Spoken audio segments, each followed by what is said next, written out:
assume that you're going to behave yourself, just like I'll assume that Mrs. Gang will behave herself. The only remedy I have if somebody does act up is to incarcerate somebody for an instantaneous finding of contempt of court, and I've had to do that. And in my past judicial experience, when somebody gets mad at what I did and they start cussing me out, I have to find them in contempt and put them in jail. All right, according to the docket, this is here on a show cause that Judge Lockhart Match issued regarding the defendant's attorney, as well as a motion that he has filed pro se to remove counsel and proceed pro se. And then there's also a motion for contempt. Let's first deal with the issue regarding the show cause and motion to withdraw. Ms. Conger, do we have who is the attorney? I'm not familiar with this case, so I'm trying to. Ms. Hudson is the attorney that is representing Mr. Gang. Is that correct? I represent Miss Gang. Okay, you represent Miss Gang, Mrs. Gang. Yes, Your Honor. And she is here with your Miss Gang, correct? Then we have a show cause for a motion that I think was to remove counsel, proceed pro se. Kendall White. Yes, Your Honor. Pardon? Yes, Your Honor. Okay. Is Kendall White here in the courtroom or anywhere that we've seen or had anything to do with it? The show cause order was to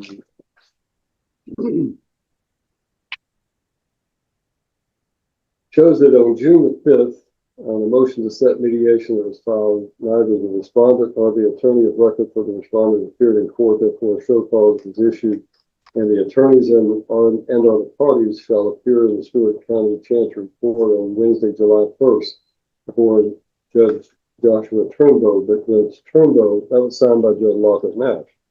Judge Turnbow has withdrawn from the case based on a conflict.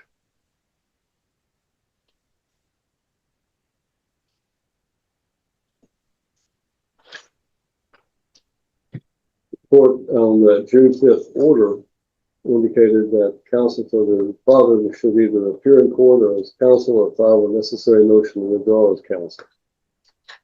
Have you not heard anything from Ms. White? No. Mr. Gang, what is your situation? You have filed a motion to proceed pro se, is that correct? Pull that towards you. At this time, Judge, yes. All right. Have you had any communication with Ms. White as to why? I believe the last communication I had with him was, Is this? I think after I received the initial order to appear, that's the last time I heard from him. His response was okay. So I have all of that recorded, but there's no response from him whatsoever. All right, so obviously there's a problem between you and Mr. White, but what I'm trying to figure out is where is Mr. White and why is he not here pursuant to Judge Lockhart Match's order? That's a great question, Judge. It's indicative of how he's treated my case. You have filed a motion to ask that you be allowed to proceed pro se representing yourself. Do you still wish to do that? Yes, sir. You understand that if you proceed pro se, you have every right to represent yourself. If you proceed pro se representing yourself, then the rules of procedure, the rules of evidence, and everything will apply to your case the same as if you were represented by an attorney. The court cannot assist you because that would then be an impartial. It would be showing partiality that the court is required to avoid. If you understand what you're assuming, you represent yourself, and you want to do that. At this time, I do, Judge. All right, then I'm going to order that Mr. White will be removed as the attorney of record. I will further set the show cause back in front of Judge Lockhart Match as to why he has failed to comply with her order. I want to have an order issued that he must appear before her to explain why he has not complied with her order for show cause. Judge Lockhart Match is the one who ordered him to appear. I don't know anything about why she particularly ordered him to appear, but clearly she has her reasons, and she may very well incarcerate him according to the Board of Professional Responsibility. So, all right. But we'll send it back in front of her. When is that next day for her? October. She'll be second for the 16th. Okay.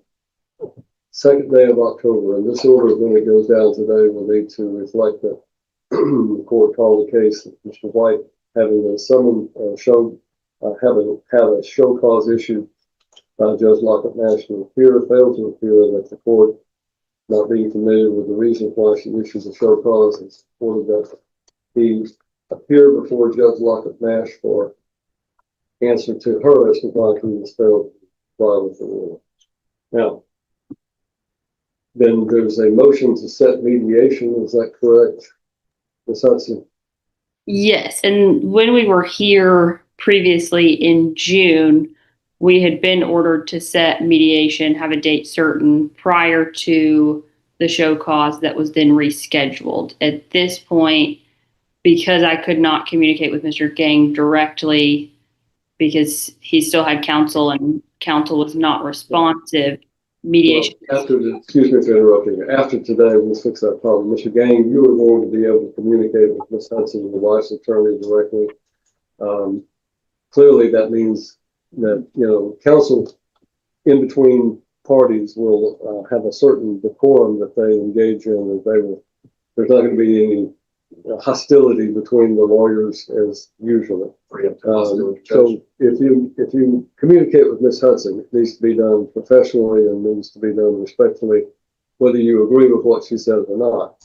It's not a place for you to argue, but you can communicate with her and do so in a manner that would be allowing you to proceed with the case. If you can resolve this case by an agreement, that's fine. If you can't, it needs to be set for a hearing so that you all can present your side and let a judge make that decision. Ms. Hudson, do you believe that, and actually believe that mediation is going to be productive in this case? That's, I'm not entirely sure that mediation will be productive at this point, and would honestly think it might be better to go ahead and set a final hearing to move forward with. All right, Mr. Gang, let me ask you this question. You're representing yourself now, and you have every right to do that. Do you honestly believe that going to mediation is where you sit down with a third party, a mediator who has no interest in your case, and then both sides present their facts and their reasons of what they're asking, and the mediator goes back and forth. The way I used to describe it is kind of like when the president used to bring the Israelis and the Arabs into Camp David and try to get them to agree on some sort of a peace accord. What a mediator does is to try to get both sides to agree on something. I'm asking you as to whether or not, I know Judge Lockett Nash has ordered them to go to mediation, I think, but do you believe that mediation is going to be productive? Do you Absolutely think? not. Okay. Not with the hostilities that I've received. So the sort of term hostility is very thin.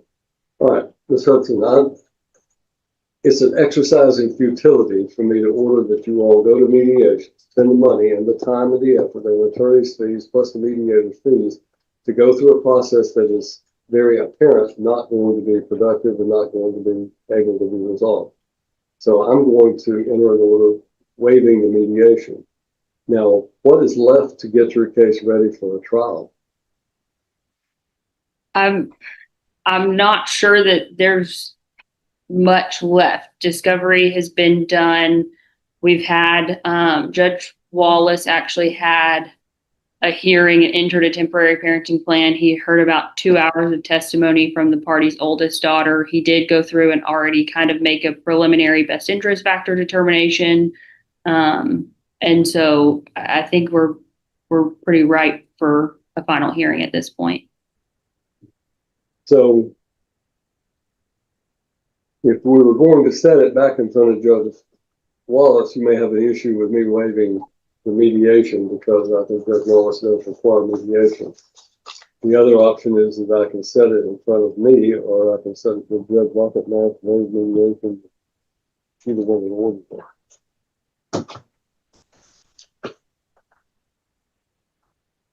And I don't know that I have a preference on the judge as long as none of you all are going to be mad at any of the other. As long as the judges are not going to be mad at what? At each other. If Judge Wallace wanted to hear it and you've said it in front of yourself, You're don't have a worried preference. about judges getting mad at one another?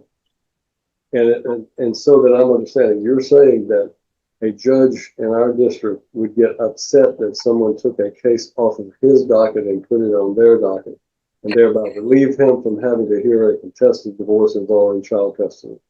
That's an interesting prospect. Ms. Coffinberry, what do you think about that? Do you think one of the judges is going to get mad if we take a case off of their docket? Probably not, but we'll see. I think everyone's willing to hear what they need to hear. So I don't have any desire to hear this case, but I think it's apparent that we can either set it in front of Judge Wallace, who has heard it, which is the most logical thing. But I would need to clear with him that it's okay that I'm waiving the mediation, because it is apparent that that's going to be a waste of time and effort and money. So yeah, Judge, at this stage, I agree with Mr. Gang's assessment that the back and forth between these, I don't know that they can get to an agreement together. hold on just a second. I'm going to consult with the boss in this court.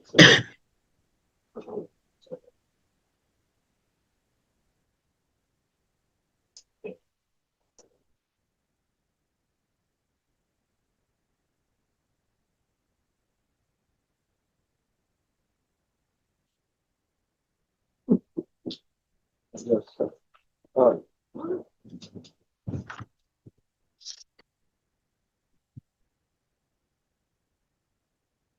Judge, I've got some questions. Sure.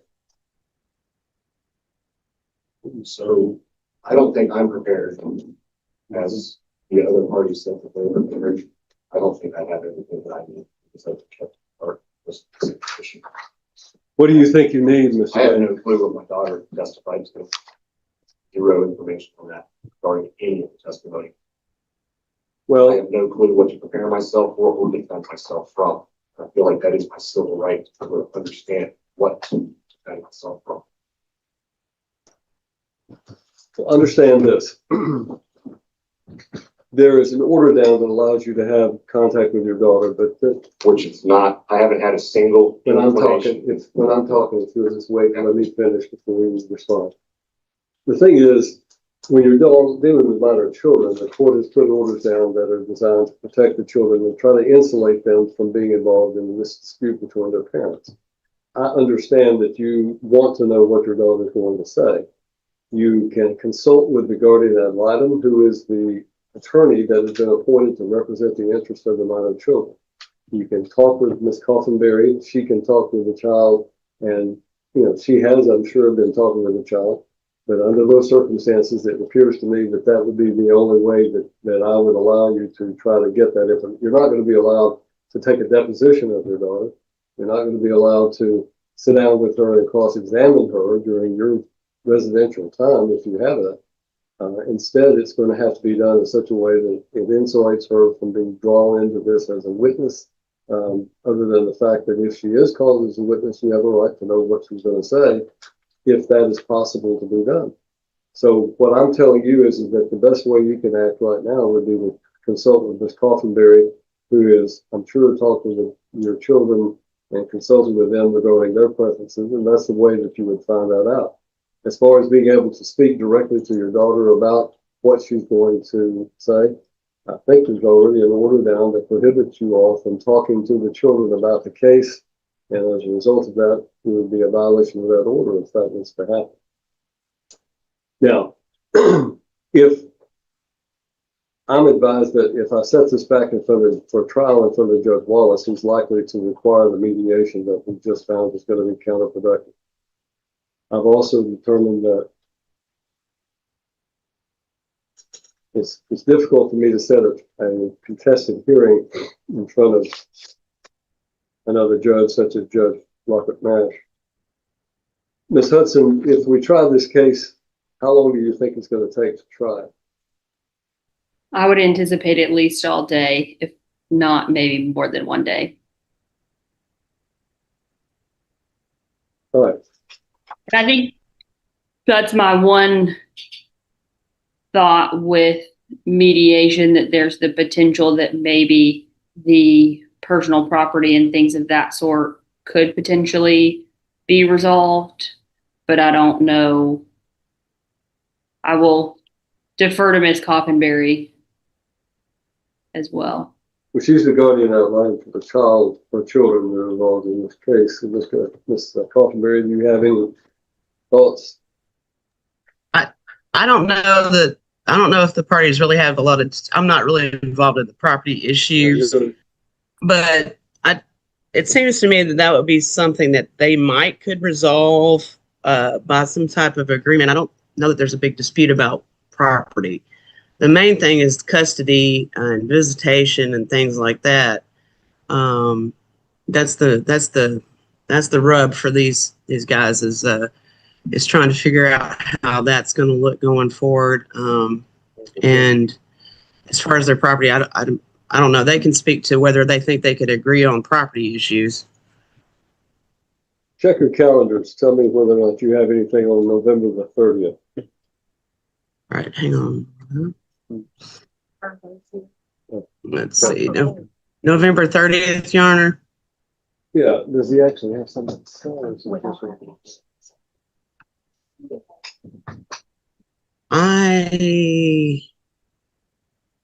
see, what is that? Yeah, no, I'm clear that day I and the following day. am as well. You're clear for 30th and the following day? Yes, Your Honor. Yes, Your Honor. The following day is the 1st of December, and that's my circuit civil docket call, and that would be a day that we could go over this case if it didn't have. I'm going to need to step off because Judge Turnbow is scheduled to be here in November, or at least they're showing. It's his VOP day. That's his VOP day. That's his VOP? Yes, sir.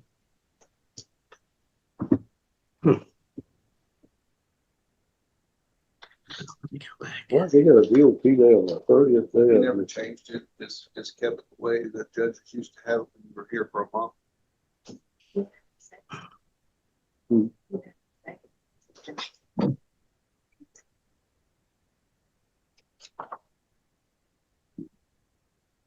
All right. What about the 2nd of December? I'm available that day. You are. Yes, Your Honor.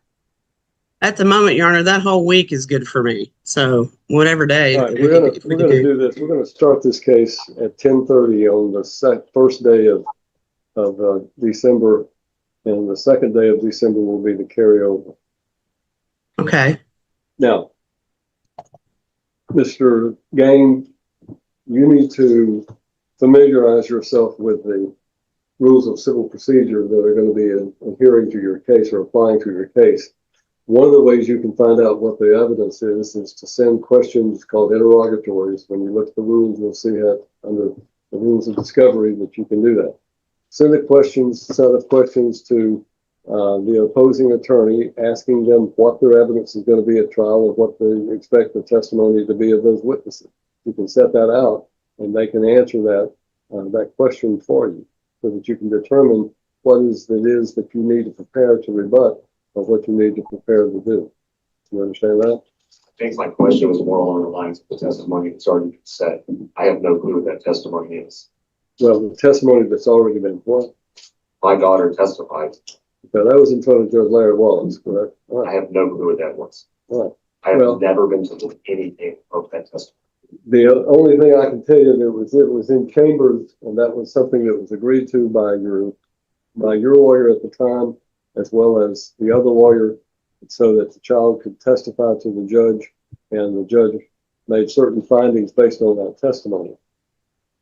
As far as what she says and what you think, how you're going to find that out, you're going to have to either go to your lawyer to find out what was said, but typically when it's testified in chambers, it's done for the protection of the child and done in order that the parents not necessarily know what the child has said, to therefore, wreak some sort of revenge against the child.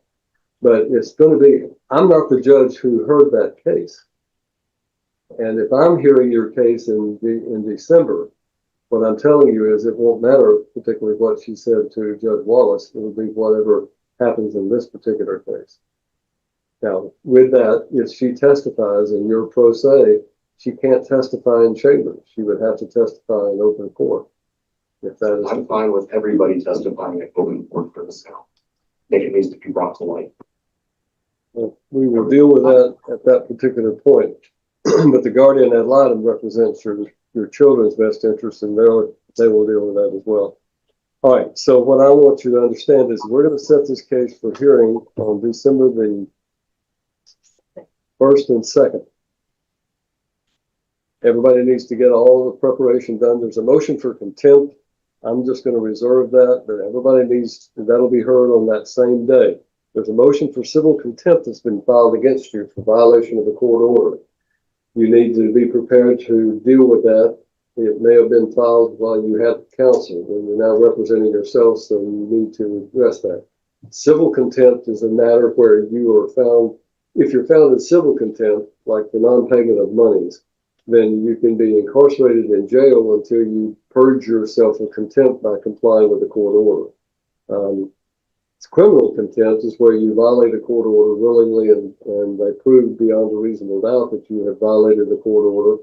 Then you can be incarcerated for 10 days for every violation. That's the criminal sanction. Those are two distinct and different ways. So in a civil contempt, it's often said that a defendant who is found in civil contempt holds the keys to the jail. They have the means of getting out of jail by complying with the court order. But Ms. Hudson, since he is now representing himself, I don't think it's appropriate to have the motion for contempt heard, but we'll reserve that for the final hearing. I agree. All right. Is there anything else? And Judge, I just wanted to ask if on the second day, are we going to start at 9 o'clock if we have it? On the second day, what?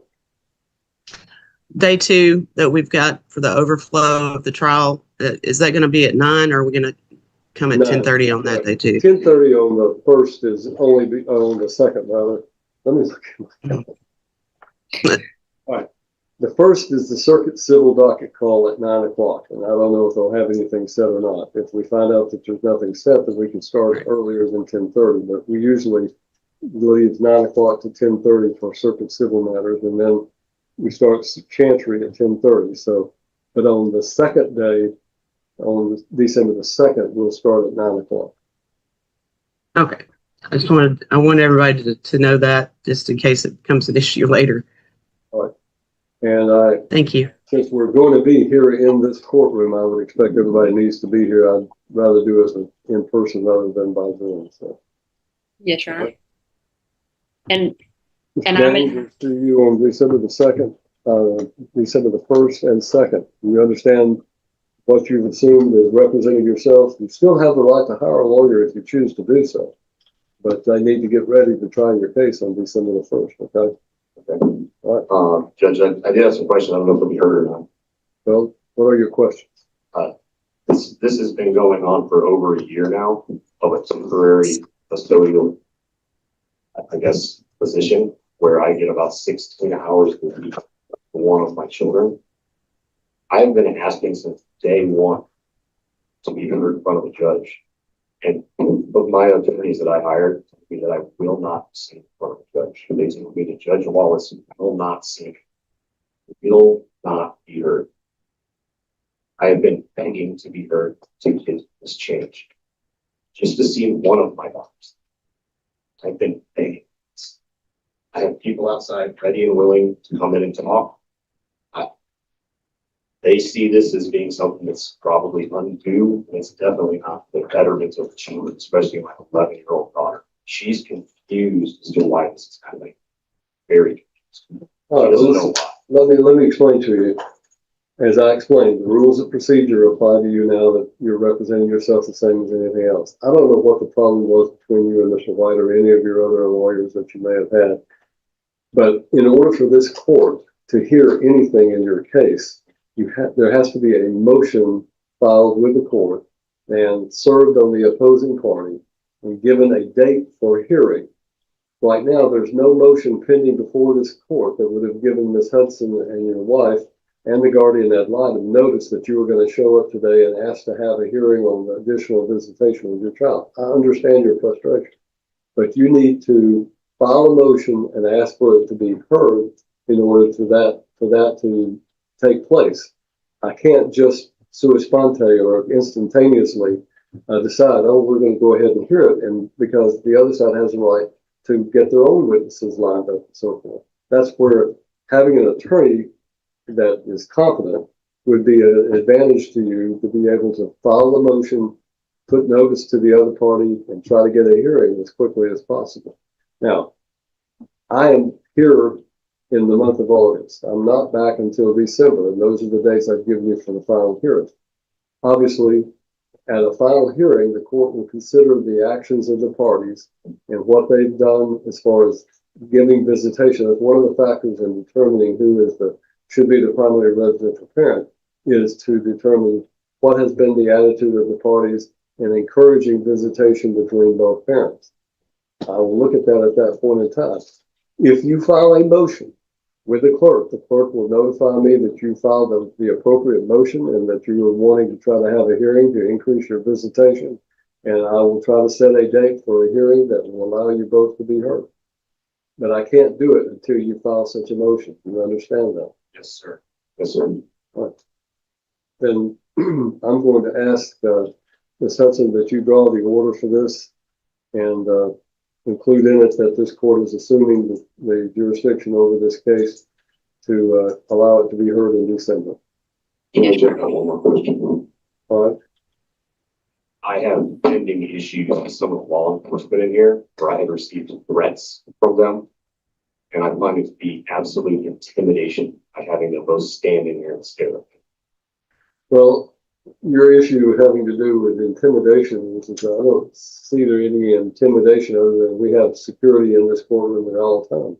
If you have some personal issue about that, that's not anything that this court is going to consider as far as a hearing.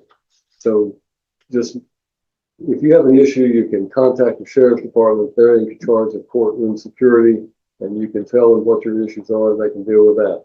As far as this court is concerned, I'm not going to allow any. Are you looking at them or are you looking at me? I'm looking at the sheriff and Robbie because those are the two that would be intimidating me, staring at me right now. Well, they're not going to do anything to you in this courtroom. I can guarantee you that, because to do so would be violating this court's procedures and it would not be something that I would tolerate.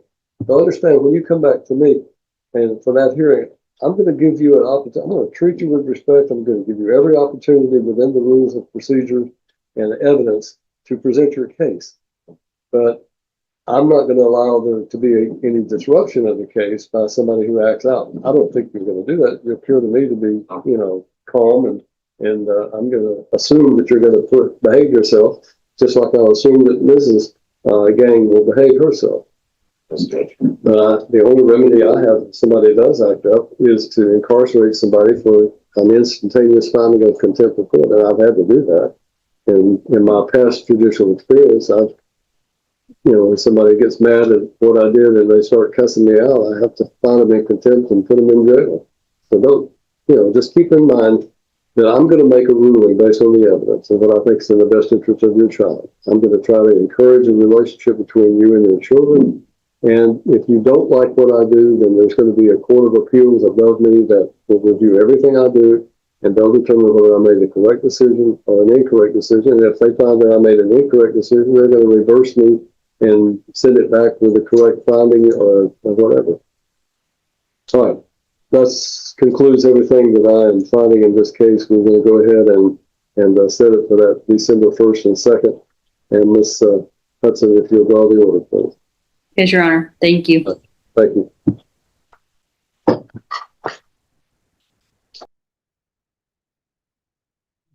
Morning, Judge. Good morning. Quite a happy occasion. Glad to have a happy occasion. So we're here for a step parent adoption. All Are right. you ready, Judge? And is it Ready okay if to we are. proceed with termination? Everyone who's going to testify, if you'll raise your right hand, let's place you on the oath. Do you all solemnly swear or affirm the testimony you're about to give is the truth, whole truth, nothing but the truth, so help you God? All right. So I'll start with the termination first. So State your name for the court. Caitlin Dupree, And what is your relationship to the children? mother. And would you provide information for the court? Has the biological father provided any financial support for these children? Only one court-ordered payment to avoid incarceration. Just- there you go. I was gonna ask you to step over so that you're picked up by the microphone. Do I need to repeat that? That's fine. Good.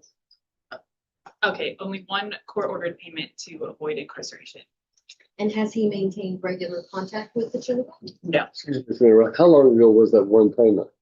April, Which is court ordered, is that right? correct, in Indiana. And are you aware that failure to support or visit the children without justifiable cause can lead to? Yes, And did our office provide an opportunity for him to sign consent for adoption? yes. And can you describe the relationship between stepfather and the children? Since he entered their lives 6 years ago, he's been the father that they needed. So he has stepped up and done everything they needed as dad. And did we ensure that biological father was served with the petition? Yes, We had successful service. He's not tried to contact my office or you? no, And you've provided the court with all the necessary documentation. yes, ma'am. So you're asking this honorable judge to approve termination? Yes. All right. Can I proceed now? to You the may. Next step. All right, have a few questions for stepfather. Yes, ma'am. Can you state your name for the judge, please? Justin Dupree. And how long have you been in the children's lives? They stepped into my life about 6 years ago after, Caitlin and I got married. So 6 years, sir. Do you feel like you have a bond with these children? Absolutely. They're my children. 6 years ago, is that when you came in? Yes, sir. And how do you plan to provide for these children to include their emotional, psychological, and financial needs? Best ability is availability. I haven't missed a day. The only day I've missed is for deployments. So that's it. So you're active duty? Yes, ma'am. Thank you. First. And how would you ensure stability and continuity in their lives if the judge orders this adoption? Nothing would change if this adoption is granted. Same school, same home. We have them 24/7. So stability is no question. And are you aware that if you and your wife were to divorce, that you would be responsible for child support? Absolutely. I would gladly accept that responsibility. And if you were to pass away, these children would inherit of your estate as if they were born of you. That's perfectly fine, ma'am. I assume it's not perfectly common that you would pass away, but you're saying that now, let me make sure I'm understanding. We've got two younger children. Those are yours and Mrs. Dupree's they're your biological children. Yes, sir. And But then these the aren't two the- that you're adopting that are standing behind you are, there we go. Step right up there so we can get a good look at them. All right, So these are the two. all right. So, Mom, do you agree to have him adopt your children? Yes, absolutely. Who's Carson? All right, Carson, you okay with this adoption? You understand what we're doing today? This man's gonna be your father in every way, shape, form, and fashion. I know he probably already is in every other way, but you understand he's gonna be dad from now on. Yes. And your Cash, you named after Johnny Cash? Is that where that came from? No, good. You understand what we're doing as well. And you understand and you're agreeable to this adoption as well. Is that correct? Did I cut you off from anything else? No, my pleasure. Mr. and Ms. Dupree, one of the things that I love to do in this job is to grant adoptions where the situation is appropriate, and in this case, it clearly is. I would simply point out to you that you are assuming a different role, and Ms. Wand has touched on that. But after today, the relationship you have with the children may not change in your day-to-day activities, but legally it will change, and you will no longer be their stepfather. You're going to be their father in every way, shape, form, and fashion, both in the relationship you already have with them, as well as in the legal technological jargon that we all follow. And the legal classification will be you're their father. The same as if there'll be a new birth certificate issued and that you will be shown as their father. So I know that, let's see, I think it's Carson is 2015, let's see, you were born in 2015, so you're 11, right? I have a granddaughter that just is about to turn 11. Sooner or later, Carson's going to be a teenager. You understand what that entails? Yes, sir. You read up on it, studied on it, and understand what it's going to be like to have a couple of teenagers under your roof and that you're going to be responsible for. I look forward to All the. right, well, talk to me in about 5 years, and we'll see how much you look forward to it. This is no respect about you, but having raised a bunch of teenagers, I can tell you, it can be challenging at times when you get those late night phone calls and things. But the main thing I want you to understand is that if something happens, let's say Carson starts dating some guy that you don't approve of and she won't listen to you, you cannot bring her back to me and tell me you've made a terrible mistake and adopt her. You understand that, right? She's going to be yours from now on. Yes, sir. Right? Understood. Same thing with Cash. He wrecks your car the first time and you can't bring him back to me and say, hey, I want to do over it. So both of you all understand that.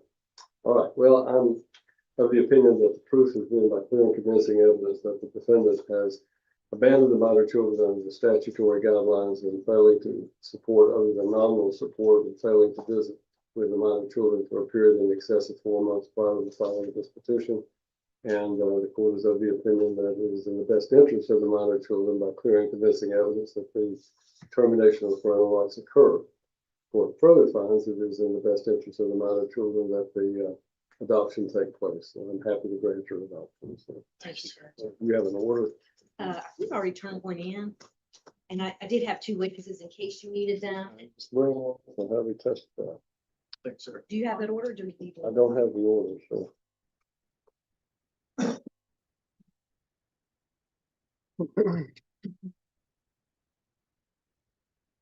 And so our first witness, would you state your name, please, Kim Wentworth, and your relationship to these parties? my daughter and son-in-law, and grandma. Do you feel like this adoption is in the best interest of the children? Absolutely, And the statements they made to the court were truthful and accurate? absolutely. Thank you. State your name, please, Michael Estrada, and your relationship. very close friend. Were the statements that they both made to the judge, were those truthful and accurate? Yes, And you feel like this is in the best interest of these children? yes. And Judge, they would love to have a picture with you, I'm sorry. a photo with you. Sure.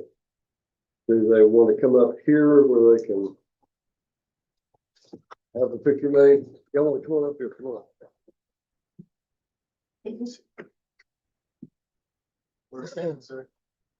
Carson, you want to have a seat in the big chair so you can be the. Yeah. Cash, you want to have a seat in the big chair? Come on. Don't be shy. Have a seat. All right, we're gonna pick you up. Actually, we gotta go over this.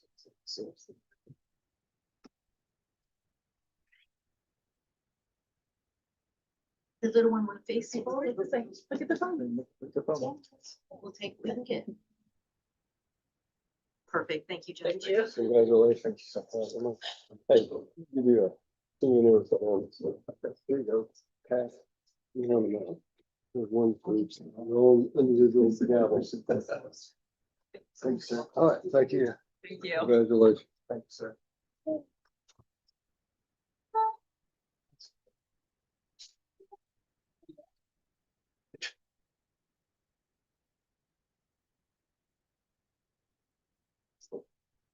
Lacey Marie Biggs versus Kenneth Robert Biggs.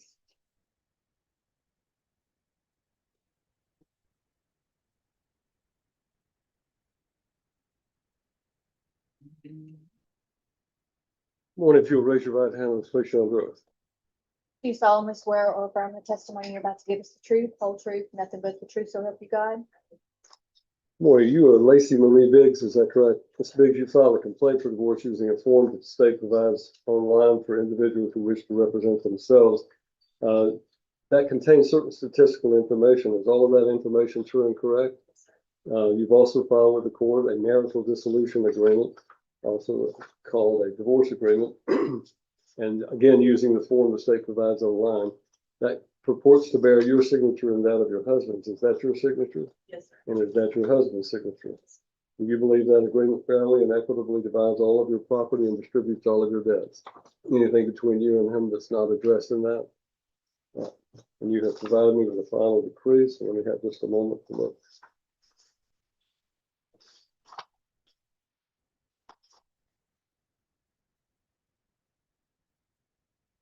I need to have you sign here on the back page.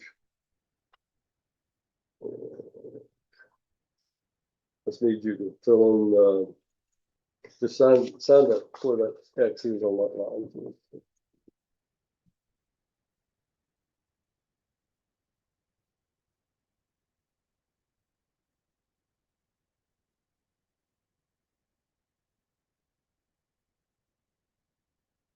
Thank you.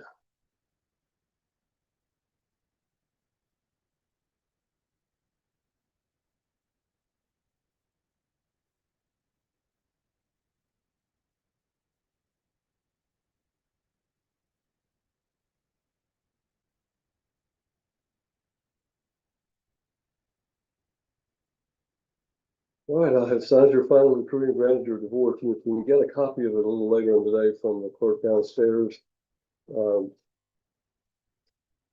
Once it's been transmitted down there, okay? Thank you.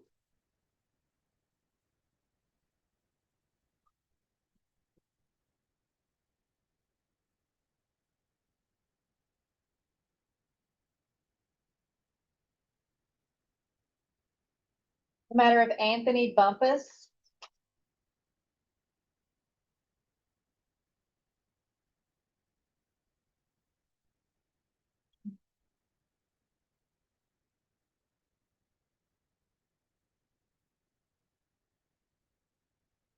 Good morning. If you will raise your right hand, let's place you under oath. You both solemnly swear or affirm the testimony you're about to give is the truth, whole truth, nothing but the truth, so help you God. All right, Ms. Warren. Judges for conservatorship of their brother. So I'll start out with Mr. Bumpus. State your name and your relationship. Colette Bumpus, his oldest brother. And what is your occupation, education background? I got some college, I'm a retired state trooper. And so you've not been convicted of a felony or misdemeanor? You've never been found guilty to abuse or neglect or misappropriate property of a vulnerable person? Did not. And you're asking this honorable court to appoint you as a co-conservator for your brother? Yes, sir. And do you agree with the medical sworn statement from his attending healthcare provider? Yes, sir. And do you understand that as a conservator, you're taking on a fiduciary role and you must act in the best interest of your disabled brother? Yes, sir. And can you explain to the judge that your mother's currently needs care, assuming this role? Yes, we take care of our elderly woman. She's 88 years old. My brother lives with her now. She recently broke her hip. So, and her mind is escaped pretty quick. So we take care of her as well. And so you're asking the court to waive the county's bond since he has no assets other than Social Security, is that right? Yes. And you're asking to have the authority granted by the court to be his conservator. So you mentioned he doesn't reside with you, He does not. but you do oversee his activities. I do. And should your mother pass away, that you would make arrangements for your brother. Yes. And you're going to keep his property separate from yours. Yes. And you understand that the court retains continuous jurisdiction. Yes. For sure. Jeanette Bumpus, I'm the older sister. Okay. And so you're asking to be a co-conservator, Yes, I, and you feel it's the best interest to have both of you, so there's no interruption if it's there. yes, I do. So Judge, we're asking just to make sure there's no interruption in Anthony's care with his mother so sick. I don't have any problem with it, and clearly there's a need, but I cannot find the medical report in the file. Do you have a copy that we can put in the file? Turned it in yesterday, because we received it last minute, but here's my copy.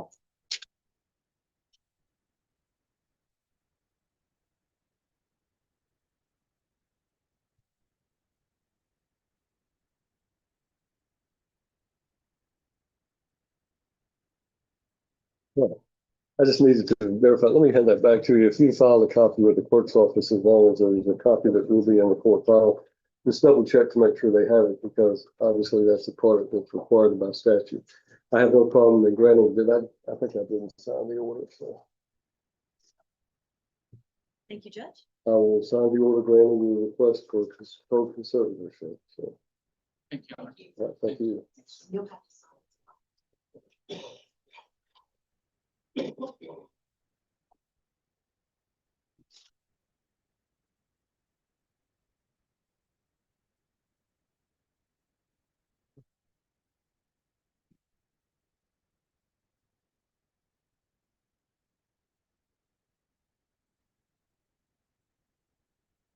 The estate of John Michael Benedict.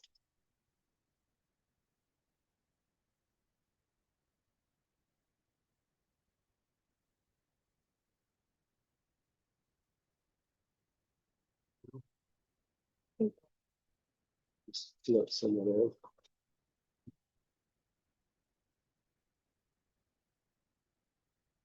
All right. I have admitted, the person that was coming in on Zoom was just identified as Josh. I assume that's Joshua Benedict. Do you want to have him on camera? I need him to. Preference of the court. Mr. Benedict, if you can hear me, I need you to turn your camera on and unmute your device, please.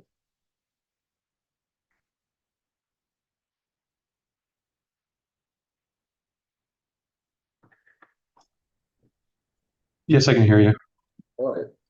You got a camera on your device, if you can turn that on so that we can see you.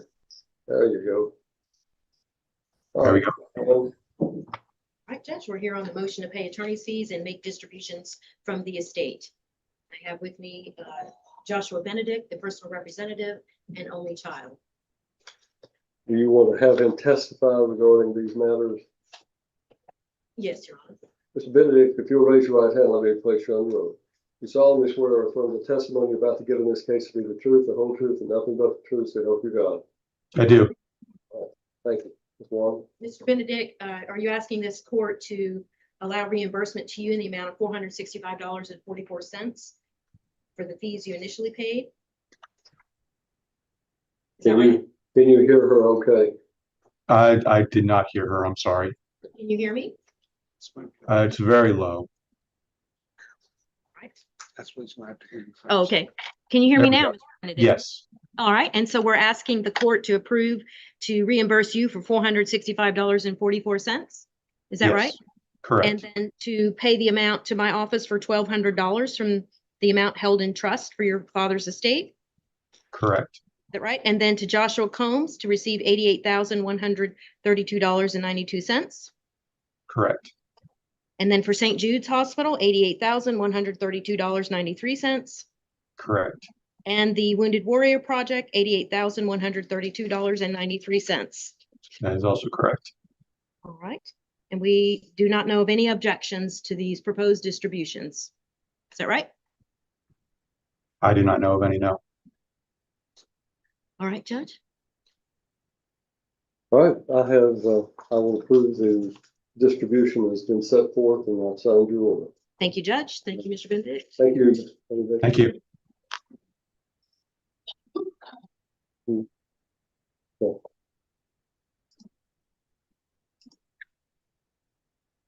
The matter of Hayden Fontaine.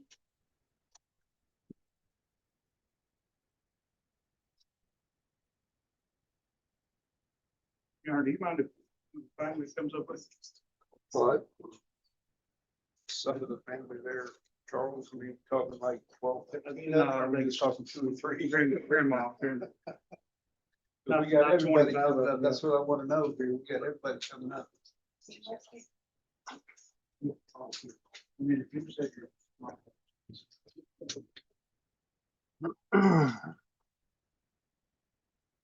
That's what I was asking you. I mean, No, we got you're a whole crowd coming I up. don't want to get there. Their shirts.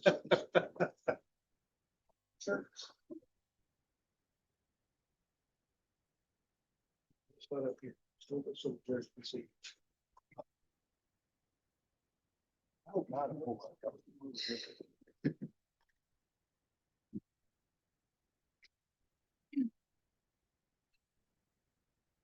All right. Everybody's going to testify. Raise your right hand. Let's place you under oath. Do you solemnly swear or affirm the testimony you're about to give us the truth, whole truth, nothing but the truth, so help you God? Your mom, can you just state your name for the record? Josie Sisnowski. When you're going to, this is we have not the greatest, audio system in here, so sometimes, well, I may have to ask you to step in front of that microphone, but Just state your name for the record. Jesse Sosnowski. What's your these relationship? folks that are standing at the door are part of your group. Yes. Y'all come on up here. Mr. Parks doesn't mind if you crowd up against him, That's so fine. Protection. if you want to be a part of it, come on, you can come around this way, so. This is kind of a once in a lifetime opportunity for you to be here, so, The shirt's made, Your Honor. yeah, I can see that. I'm gonna ask you, I had my first, I guess you could say law partner when I got out of law school was a guy named Don Konobsky. And a lot of people couldn't pronounce his name. It was K-N-O-B, anyway. So we made fun of his name. I'm not making fun of your name, but how do you pronounce your last name? Sosnowski. Sosnowski. Okay.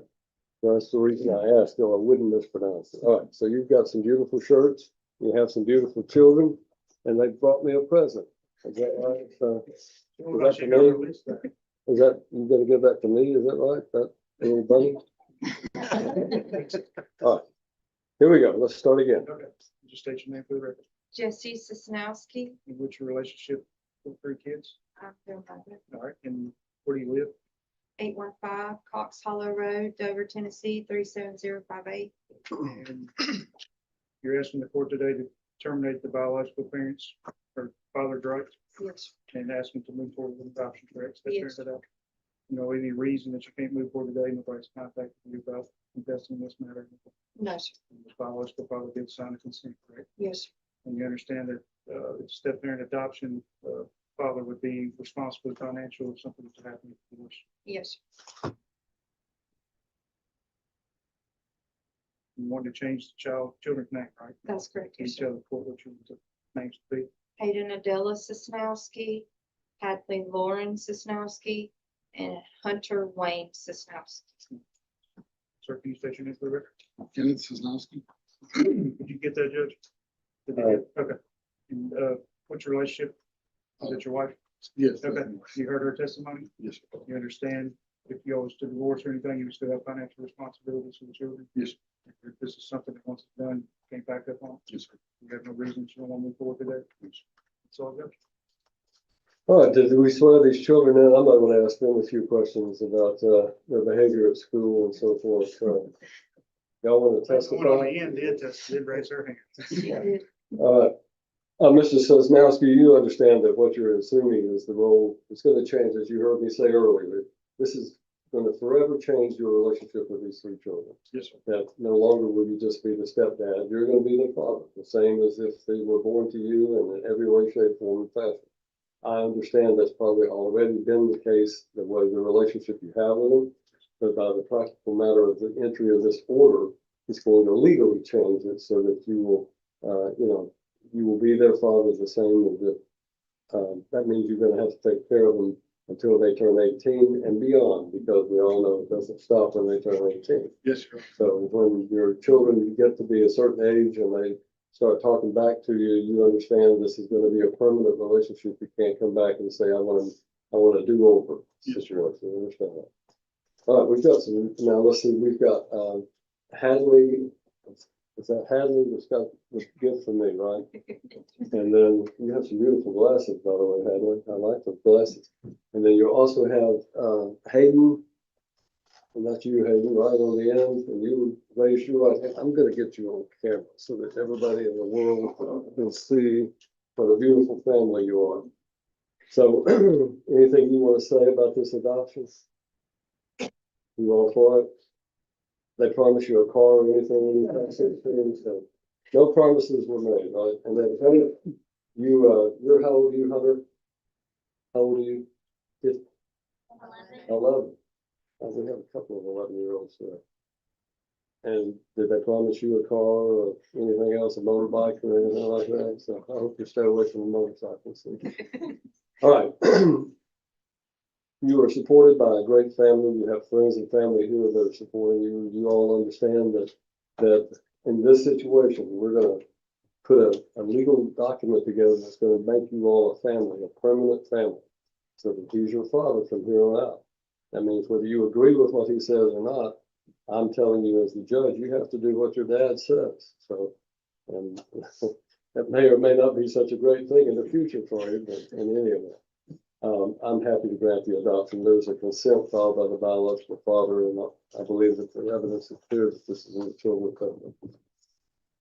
Your Honor, be up to a picture. I'm up to a picture anytime that they want a picture, so if they want to get everybody in that picture, then we can do it in a way that. Let's first of all, let me sign to make this official by signing this.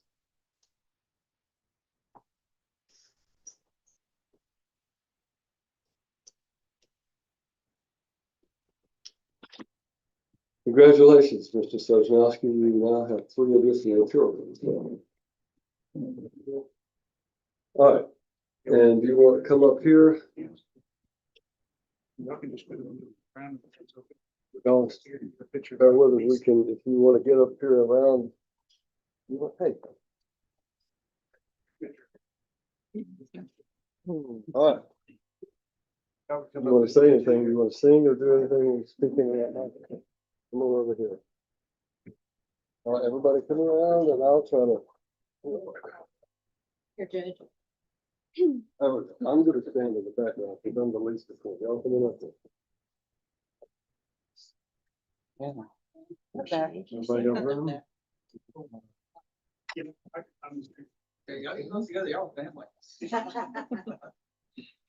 All right, 1, 2, 3. Look like 5. Congratulations. Thank you, Your Honor. Congratulations. Congratulations. I always tell people, I said, if we're going to change your name, I can change it to anything you want. If you wanted me to change it, I could change it to Taylor Swift. So, I was thinking Tay-Tay too. That's cool.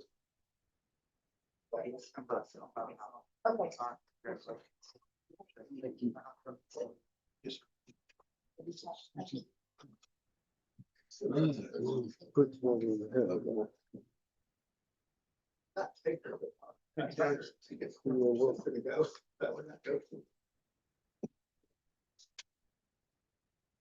All right. In the matter of Lillian Ann Allen.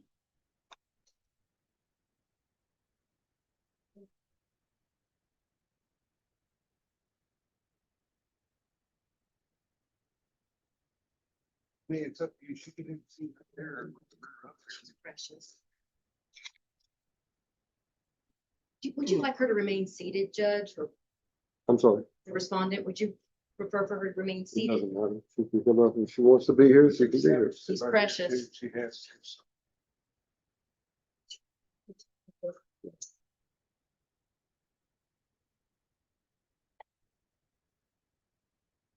My shoes are a little stiff.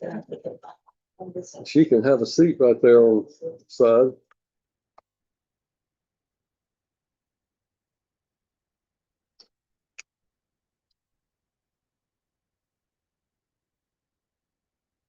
Dale, if you'll turn that microphone straight out. Good morning. All those who are going to testify, raise your right hand and I'll place you under oath. Ms. Estes, Just raise your right hand, please. Do you solemnly swear or affirm the testimony you're about to give is the truth, whole truth, nothing but the truth, so help you God? I do. Judge, so we're here for a conservatorship. Would you state your name for the court? I'm Betty Carol Estes. I'm her daughter. And Ms. Betty, have we provided a medical sworn statement for the court? Is that the sworn statement? Yes. And does it indicate that your mom is in need of a conservator? Yes. And how old is your mom? She's 88. And so as a result of her medical condition, she needs you to oversee her, the person and her finances. Yes. Yes, she does. And we have provided the court with her monthly social security, is that right? Yes. And that she does own some assets. Yes. And we're asking the court to set the bond. Yes, And also we asked to waive the guardian ad litem since she has limited funds here. Is that right? yes. And Judge, we have prepared a property management plan and she has signed it, but I forgot my notary stamp, so I'll run it back over to the court. You can file that later. Basically discloses the same information. You understand that this is a fiduciary role and you must keep her assets separately, Yes, I did. and you cannot dispose of her real estate or any of her. Oh, no, I assets. won't. I'm a very good daughter. Good. And what was your previous occupation? I'm a registered nurse. And I retired from the state of Kentucky. I work for the inspector general. So Judge, we're asking that you appoint her as the conservator. We do not know of any objections. All right, I will grant your request.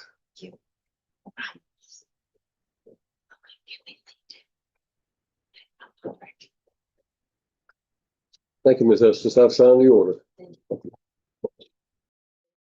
The judge gave a serious warning about courtroom behavior. He explained that everyone is expected to behave respectfully, but if someone becomes disruptive, insults the judge, or starts cursing, the court can immediately find them in contempt. The consequence could be incarceration. His message was clear: lose control in court, and jail could follow.